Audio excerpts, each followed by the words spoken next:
Komið sæl og velkomin heim í stofu, ég heiti Bryndís Svavarsdóttir. Í dag 21. desember er 4. og síðasti sunnudagur í aðventu. Þema dagsins er jólagleðin nálgast. Í lexíunni Sálmi 100 stendur: Þjónið drottni með gleði, því drottin er góður, miskunn hans varir að eilífu og trúfesti hans frá kyni til kyns. Í pistlinu stendur: Við vottum og boðum ykkur lífið eilífa sem var hjá föðurnum og var opinberað okkur. Og í Guðspjallinu segir Jóhannes skírari: Ég er ekki Kristur, heldur er ég sá sem er sendur á undan honum. En við skulum byrja þessa stund eins og alltaf á því að signa okkur. Í nafni Guðs, Föður, Sonar og heilags anda. Amen. Heyrum heilagt Guðspjall sem er úr Jóhannesi 3. kafla. Eftir þetta fóru Jesús og lærisveinar hans út í Júdeu hérað. Þar dvaldist hann með þeim og skýrði. Jóhannes var líka að skýra í Æjon nálægt Salím, en þar var mikið vatn. Menn komu þangað og létu skýrast. Þá var ekki enn búið að varpa Jóhannesi í fangelsi. Nú var deila hreinsun milli lærisveina Jóhannesar og gyðings eins. Þeir komu til Jóhannesar og sögðu við hann: Rabbi, sá sem var hjá þér handan Jórdanar og þú barst vitni hann er að skýra og allir koma til hans. Jóhannes svaraði þeim: Enginn getur tekið neitt nema Guð gefi honum það. Þið getið sjálfir vitnað að ég sagði: Ég er ekki Kristur, heldur er ég sendur á undan honum. Sá er brúðguminn sem á brúðina, en vinur brúðgumans sem stendur hjá og hlýðir á hann gleðst mjög við rödd hans. Þessi gleði er nú mín að fullu. Hann á að vaxa en ég á að minnka. Hann er hljóðar hið heilaga Guðspjall. Já, þema dagsins er jólagleðin nálgast og í dag er síðasti sunnudagur aðventunar og við kveikjum á englakertinu. Jólin eru að koma. Kransinn sjálfur, hringur sem engan endi hefur, táknar eilífðina. Hið sígræna greni sem við skreytum hringinn með táknar lífið. Nöfnin á kertunum fylgja atburði jólaguðspjallsins. Fyrsta kertið, spádómakertið, minnir á spádóma Gamla testamentisins sem sögðu fyrir fæðingu Jesú. Betlehemskertið segir okkur hvar hann fæddist. Hirðakertið segir okkur að fátækir hirðar fengu fyrstu fréttirnar af komu hans og englakertið vitnar dýrð himins. Í Guðspjallinu eru Jesús og lærisveinar hans og Jóhannes með sínum lærisveinum, báðir að skýra, en á sitt hvorum staðnum. Og textinn segir að það hafi komið upp deila varðandi hreinsun, eða hvað. Lærisveinar Jóhannesar kvarta yfir því að það fóru allir til hans, það er Jesú. Athugið að deilan var hreinsun. Og það er tekið fram að það hafi verið mikið vatn í ánni þar sem Jóhannes var. Táknmynd skírnarinnar er að hinn gamli maður skolist burt og nýr rísi upp úr vatninu. Kannski voru menn að skýrast í bókstaflegri en ekki andlegri merkingu orðsins og í þeim tilfellum hefur mönnum fundist vatnsmagnið skipta máli. Skírnin er táknræn athöfn vilja skírnarþegans að lúta vilja Guðs. Sjálf skírnin hefur ekki áhrif á sáluhjálp einstaklings, hvorki vatnsmagnið eða hver skýrir. Heldur skiptir öllu máli hinn andlega skírn að opna hjartað fyrir Jesú. Jóhannes sagði: Ég er ekki Kristur, heldur er ég sendur á undan honum. Hann á að vaxa, ég á að minnka. og Jesús óx, sífellt fleiri fylgdu honum. En hver staðan í dag? Í undirbúningnum að stærstu hátíð kristinna manna verður mörgum æ ljósara að vitnisburður Jóhannesar skírara að Jesús ætti að vaxa hefur snúist við. Því á heimsvísu hefur hlutverk jólasveinsins vaxið en hlutverk Jesú, frelsara okkar, hefur minnkað. Og ekki bara það, heldur hægt og rólega verið að afmá allt kristilegt úr menningu okkar og talmáli. Hér áður taldist þjóð okkar vera kristin, en nú búum við í fjölmenningarsamfélagi þar sem okkar kristnu gildum markvisst ýtt til hliðar og það sagt gert af tillitssemi við aðra.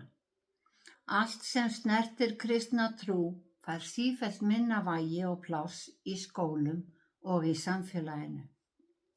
Við þurfum að spyrna við fótum, standa vörð trúna og þær hefðir sem við höfum skapað í kringum hana. Jesús þarf að fá að vaxa á nýjan leik. Hann þarf að fá aftur aðal hlutverkið á okkar stærstu hátíð. Við þurfum að endurnýja köllun okkar og upphefja nafnið hans sem öllum öðrum nöfnum æðra. Þessi áskorun ekki ný. Kristnir menn hafa haft hana frá upphafi og ritningin hefur alla tíð varað menn við að gefa eftir eða blanda öðrum trúarhefðum við. Í Hebreabréfinu skrifað: Jesús Kristur í gær og í dag hinn sami og aldir. Látið ekki ýmiss konar framandi kenningar afvegaleiða ykkur. Látið náð Guðs næra hjartað. Við þurfum að leyfa orði Guðs að vaxa innra með okkur og þá lýsir það út frá okkur til annara. Í lexíunni í Sálmi 100 segir: Öll veröldin fagni fyrir drottni, þjóni drottni með gleði, komi fyrir auglit hans með fagnaðarsöng. Játið að drottinn Guð, lofið hann, tignið nafn hans, því að drottinn góður, miskunn hans varir að eilífu.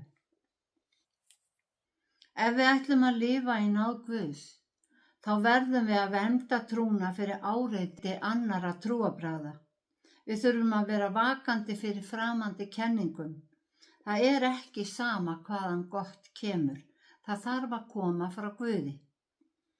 Jóhannes skírari vissi að Jesús kom frá Guði.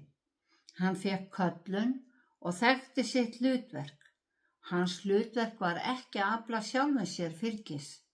Hann átti að greiða götuna fyrir annan og meiri. Og Jóhannes hafði engan huga á að taka hans stað eða aftra því að menn færu og létu skýrast af lærisveinum Jesú, því að Jesús átti að vaxa. Jesús var sá sem kom að ofan frá himni og var yfir öllum. Jóhannes var af jörðu og hann var sáttur og sá starf sitt fullkomnast í að sjá fylgi sitt minnka og fylgi Jesú vaxa.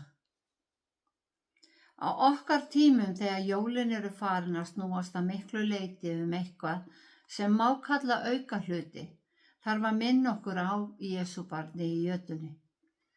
Undirbúningurinn krefst allrar okkar athygli og ekkert má vanta, en þegar Jesús fæddist var ekki nefndur neinn undirbúningur, en tákmyndirnar tala til okkar. Hann hirðir kristinna manna, fæddur í fjárhúsi. Hann var lagður í jötu þar sem fæða kindanna var sett, enda hann sjálfur, orðið, boðskapurinn, okkar andlega fæða. Það voru fjárhirðar sem fengu fyrstir fréttirnar og erlendir vitringar sem sáu stjörnuna. Hans eigin þjóð fór á mis við þessi tímamót í veraldarsögunni. Það ekki verðugt umhugsunarefni? Hvernig hægt að missa af þeim sem menn bíða eftir? Gleymum ekki Guði, segir í textanum Gleði og friðar jól. Munum að þakka honum fyrir frelsi, frið, kærleika og ást. Biðjum fyrir náunganum og þeim sem minna meiga sín.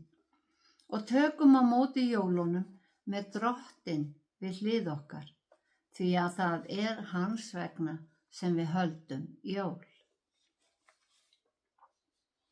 Guð er Guð sannleikans og Jesús er orðið sem var hold og flutti okkur sannan boðskap. Pétur skrifaði: við erum endurfædd fyrir orð Guðs, það er að segja Jesú, sem lifir og varir, en orð Guðs varir að eilífu. Og þetta orð er fagnaðarerindið sem okkur er gefið. Og það má með sanni segja að fæðing þessa litla barns var fagnaðarerindi fyrir heiminn og staðfesting á loforðum Guðs eins og Páll postuli skrifaði. Koma hans var uppfylling spádóma sem voru skráðir mörgum öldum áður, svo að við myndum trúa að koma hans var ekki tilviljun, heldur ákveðin áætlun Guðs til mannkynsins vegna kærleika hans og vegna vilja Jesú til að frelsa okkur. Þeir sem lifðu og störfuðu með Jesú gáfu sína vitnisburði eins og segir í pistlinum. Það sem við höfum heyrt, það sem við höfum séð með augunum, það sem við horfðum á og hendurnar þreifuð á. Það er orð lífsins. Já, orð lífsins sem var lagt í jötu í fjárhúsi í Betlehem.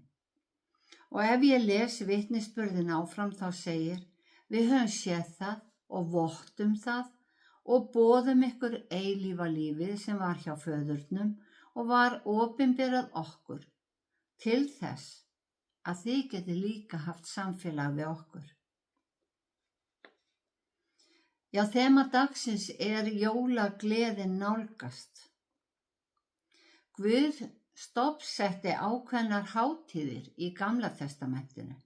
Þær átti að nota til að efla trúna, þjappa fólki saman, minna á tilgangs alls og minna á Guð. En eins og við sjáum af frásögninni þegar Jesús hratt niður söluborðunum í musterinu, þá voru hátíðirnar farnar að snúast sölumennsku. Okkar kristna hátíðir eru ekki fjarri því.